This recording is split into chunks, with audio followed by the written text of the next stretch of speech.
Rosalinda, Rosalinda.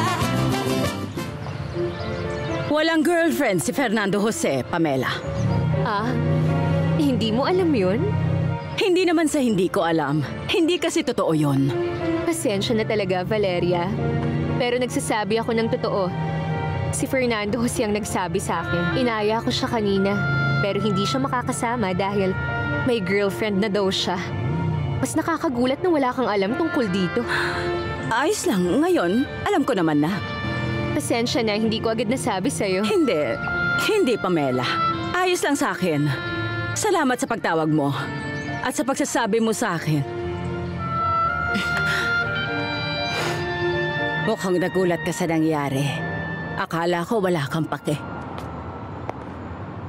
Dahil sakit ka palagi sa ulo ni Dolores. At lagi mo siyang pinahihirapan kahit sa huling oras niya. Sige na, Beto. Sumabay ka na sa akin sa punerarya. Nando na silang lahat.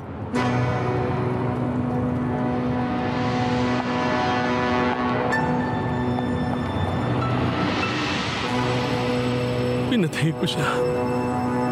Pinatay ko siya.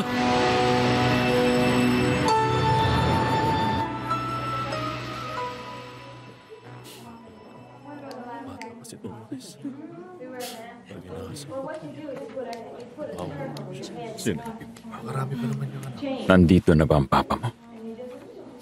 Mamaya pupunta rin po siya rito. Nagkulong siya sa kwarto. Gusto niya munang mapag-isa. Masakit talaga para sa papa mo ang pagkawala ni Dolores, Iya. Ang tagal na rin nila na magkasama sa buhay. Kakaiba si Papa ngayon, Lola Florentino. Hindi ko alam kung anong nangyari sa kanya. Parang galit na galit siya. Nandiyan na ang kapatid mo.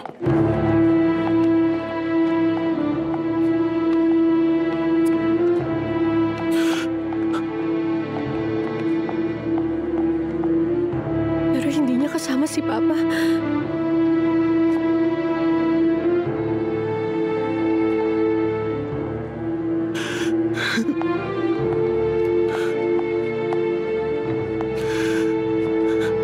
Saan ka ba nanggaling, Beto?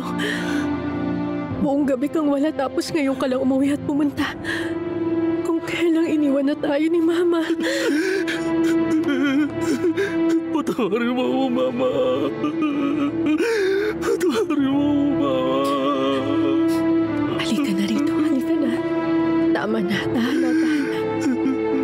Tama na, uminahon ka, uminahon ka.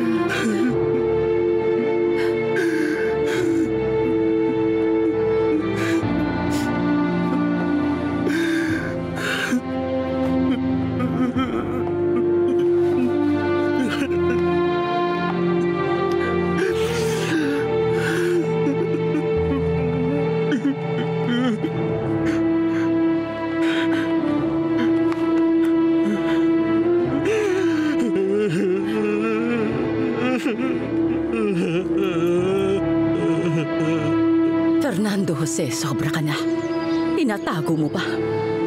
Pati ang iyong mama niloko mo. May karelasyon ka. At hindi mo sinasabi sa akin. Aalamin ko kung sino ang babae niyan.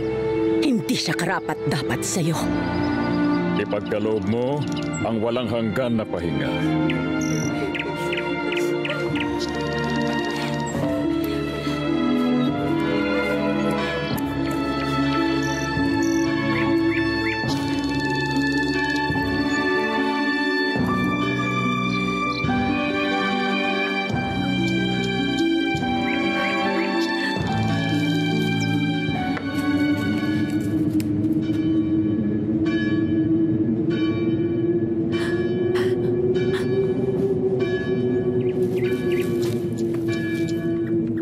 Patawarin mo sana ako, anak.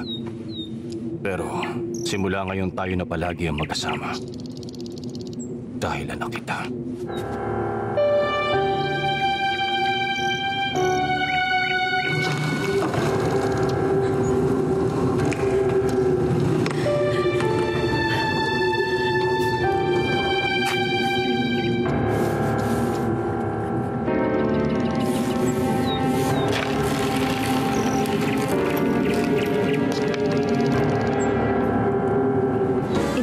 sa'yo ni Mama ang sulat na to. Oo, Fedra. Ang bili niya sa akin, dapat ibigay ko to sa rehabilitation center. Soledad Romero. Nasa kulungan pala siya. Nakikiusap ako. Huwag mo sa kanilang sasabihin. Wala na si Mama at kailangan natin lahat tanggapin to. Malalagpasan rin natin lahat ang nangyari. Wala akong obligasyon. Kung gusto mong mapag-isa, bahala ka na! Fernando Jose, patawarin mo sana ako. Hindi kita maipapakilala kay Papa. Sobra siyang nagdadalamhati. Sigurado ka ba talagang hindi ka pinaglalaroan ng lalaking yan?